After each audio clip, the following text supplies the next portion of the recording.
নমস্কাৰ বন্ধুসকল, আজি মই এক গুৰুত্বপূৰ্ণ বিষয়লৈ আপোনালোকৰ কাষলৈ আহিছোঁ। আজিৰ এই ভিডিঅ'টোত চৰকাৰৰ ৰাসায়নিক সাৰৰ নীতিৰ ওপৰত কিছু কথা ক'ম, যাৰ বাবে হয়তো বহুতেই মোক ভুল বুজিব পাৰে, কিন্তু আপোনালোকে মোক ভুল নুবুজিব, কাৰণ সঁচা কথা জনাটো অতি প্ৰয়োজনীয়।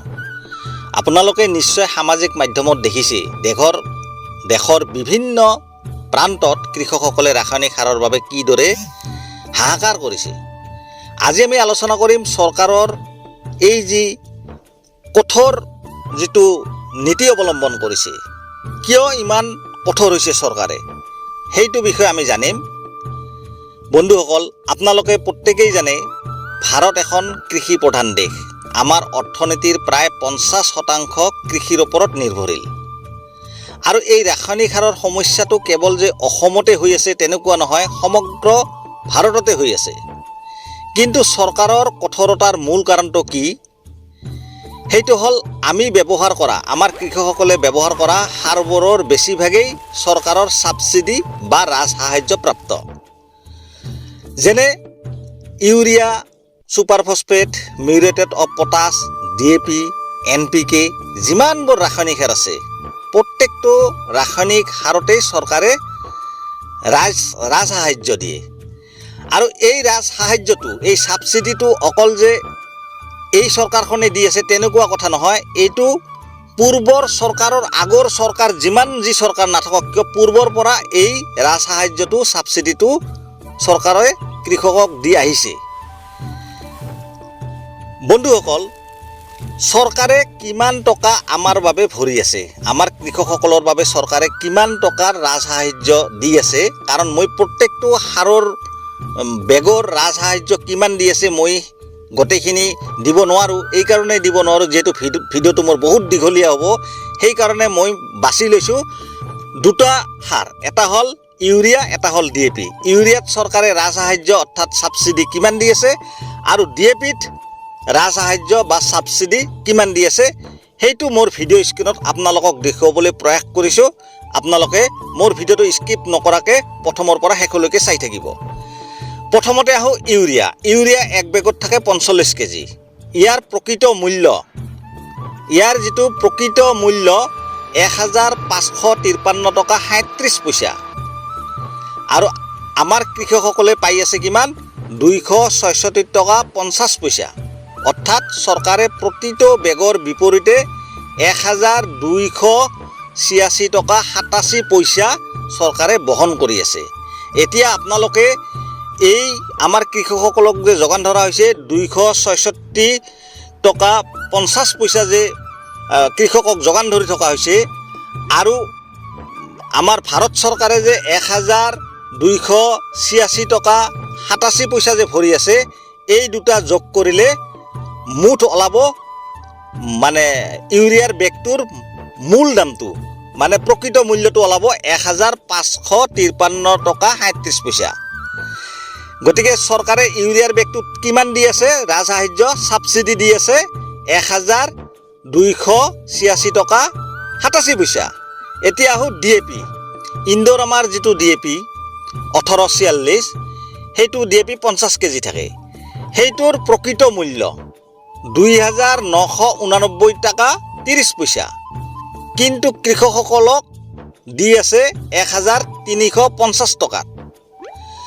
আৰু চৰকাৰে ৰাজসাহায্য ভৰি আছে কিমান? 1639 টকা 30 পইচা।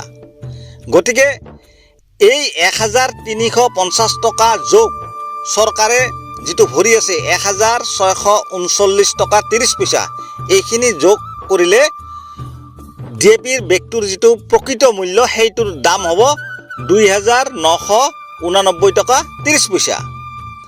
কিন্তু আপোনালোকে এটা কথা ভাবিব, হয়তো মোক প্ৰশ্ন কৰিব পাৰে যে 266 টকা 50 পইচাত ইউৰিয়াটো দাম ল'ব দিছে আৰু DAPটো 1350 টকা দাম ল'ব দিছে। গতিকে আপোনালোকেতো আমি DAP বহুত দামত, মানে উচ্চ দামত কিনিব লগা হয়, বা ইউৰিয়াও আমি বহু দামত কিনিবলগীয়া হয়। তাৰ মানে এই যিটো চৰকাৰে যিটো কৃষকক মূল্য ধৰি দিছে, ইয়াতে কিন্তু কেৰিং চাৰ্জ, গাড়ীৰ ভাড়া, লোডিং আনলোডিং এইবিলাক কিন্তু মানে যোগ হোৱা নাই, ইনক্লুড হোৱা নাই। গতিকে এইবিলাক যদি যোগ হয় তেতিয়াহ'লে এই 266 টকা 50 পইচাৰ ওপৰত দাম পৰি যাব। DAPও 1350 টকাৰ ওপৰত পৰি যাব। তাৰোপৰি আৰু এটা কথা মই কওঁ, আপোনালোকে হয়তো ভুল বুজিব পাৰে, এই ইফক' ইউৰিয়া আৰু এই যে DAP এইবিলাক যেতিয়া কোম্পানীৰ পৰা লোৱা হয়, কোম্পানীয়ে কি কৰে ইউৰিয়াৰ লগত নেনো ইউৰিয়াৰ বটল এটা টেকিং দিয়ে। ঠিক সেনেকৈ DAPৰ লগতো কিছুমান চয়েল বা কিছুমান পেকেট কোম্পানীয়ে মানে টেকিং দিয়ে, সেইকাৰণে দামটো বেছি বাঢ়ি যায়। গতিকে এতিয়া আহোঁ আচল কথালৈ। এতিয়া প্ৰশ্ন হয় চৰকাৰ কিয় কঠোৰ হ'ল? ইয়াৰ বাবে কিন্তু আমি নিজেই কিছু পৰিমাণে জগৰীয়া। বহু দোকানীয়ে অধিক বিক্ৰীৰ নামত জধে মধে সাৰ দিছে। এতিয়া ধৰক মই এখন দোকান কৰি আছোঁ, মোৰ বিক্ৰীটো বাঢ়িব লাগে, মই যিমান চেল কৰিম মোৰ সিমান লাভ। কৃষকে সাৰ কিনিব আহিছে, মই কেতিয়াও নুসুধোঁ, মই দোকানী এজন, মই কেতিয়াও নুসুধোঁ যে কি খেতিত এই সাৰ দিব বা কিমান মাটিত কি খেতি কৰিব, কেতিয়াও আমি দোকানীবিলাকে নুসুধোঁ। কৃষকে যিমান সাৰ বিচাৰে আমি সিমান সাৰে তেওঁলোকক দিওঁ। গতিকে সেইবিলাকো এটা আমাৰ দোকানীসকলৰ এটা দোষ আছে, নথকা নহয়। আৰু আমাৰ কৃষকসকলেও মাটিৰ মানে উৰ্বৰতা শক্তিৰ কথা চিন্তা নকৰি অত্যাধিক সাৰ প্ৰয়োগ কৰি আছোঁ। ইয়াৰ ফলত মাটিত অম্লতা বাঢ়ি গৈছে, মাটিৰ উৰ্বৰতা শক্তি হ্ৰাস পাইছে। গতিকে ভৱিষ্যতৰ কথা চিন্তা কৰিয়েই চৰকাৰে এতিয়া আধাৰ কাৰ্ডৰ সলনি কৃষি ID ব্যৱহাৰ কৰিছে, কৃষি IDৰ ব্যৱস্থা কৰিছে। এতিয়া আপুনি কি খেতি কৰিছে আৰু কিমান মাটিত খেতি কৰিব তাৰ বৈজ্ঞানিক পৰামৰ্শ অনুসৰি সাৰ বুকিং কৰিব পাৰিব। ইয়াৰ দ্বাৰা সাৰৰ অপচয় ৰোধ হ'ব আৰু প্ৰকৃত কৃষকে সাৰ পাব। বন্ধুসকল, সলনি হোৱাৰ সময় আহিছে। সাৰ মানে কেৱল বেগত ভৰাই মাটিত ছটিয়াই দিয়া নহয়, মাটিৰ স্বাস্থ্যৰ প্ৰতি লক্ষ্য ৰখাটো আমাৰ দায়িত্ব। চৰকাৰৰ এই ব্যৱস্থাক আমি ইতিবাচক দৃষ্টিৰে চাব লাগে। আজিৰ বাবেই ইমানেই। আপোনালোকৰ মতামত কমেণ্টত জনাব। লগতে যদি মোৰ ভিডিঅ'টো ভাল লাগে তেতিয়াহ'লে এটা লাইক কৰিব, যিমান পাৰে বেছিকৈ শ্বেয়াৰ কৰিব।